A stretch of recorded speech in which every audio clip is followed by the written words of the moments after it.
Jelang Pekan Olahraga Nasional PON ke-21 Aceh Sumut pada September mendatang, sejumlah persiapan terus dilakukan atlet Aceh, salah satunya cabang olahraga tinju. Puluhan atlet tinju Aceh kini menjalani pemusatan latihan daerah guna meraih hasil terbaik di ajang olahraga 4 tahunan ini. Tampil di semua kelas yang dipertandingkan, Aceh memboyong 21 atlet tinju di ajang Pekan Olahraga Nasional yang dijadwalkan berlangsung pada September mendatang.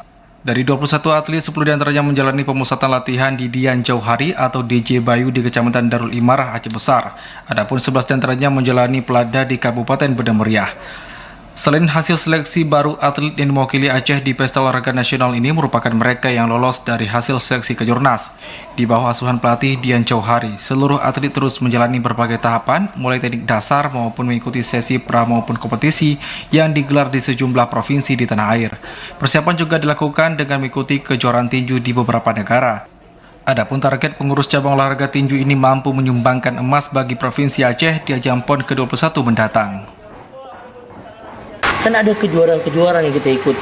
Sebelum ini mereka sudah mengikuti Kejurnas di Medan. Hasil dengan hasil perak berapa, 3 atau perak, kemudian hasil perunggu. Kemudian mereka ikut kejuaraan di Johor, kejuaraan di Penang, bulan 12 kemarin, mereka berhasil dapat perak, dapat perunggu. Dan sekarang yang terakhir kemarin untuk di masa pra-kompetisi sekarang, kita coba bawa 2 orang dan alhamdulillah berhasil medali emas. Di masa-masa itulah mereka itu, kita mengharapkan fix mereka pada saat di PON, Bang. Fix mereka itu yang diharapkan PON, bukan masa-masa prakompetisi kejuaraan sebelumnya.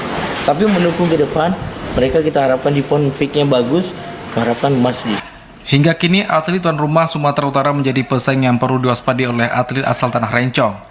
Selain provinsi ini, lawan berat atlet tinju Aceh juga berasal dari Nusa Tenggara Timur dan Provinsi Papua. Dengan adanya pengalaman bertanding di beberapa kejurnas serta keikutsertaan Aceh di PON sebelumnya membuat atlet tinju Aceh optimis mampu menoreh prestasi yang membanggakan.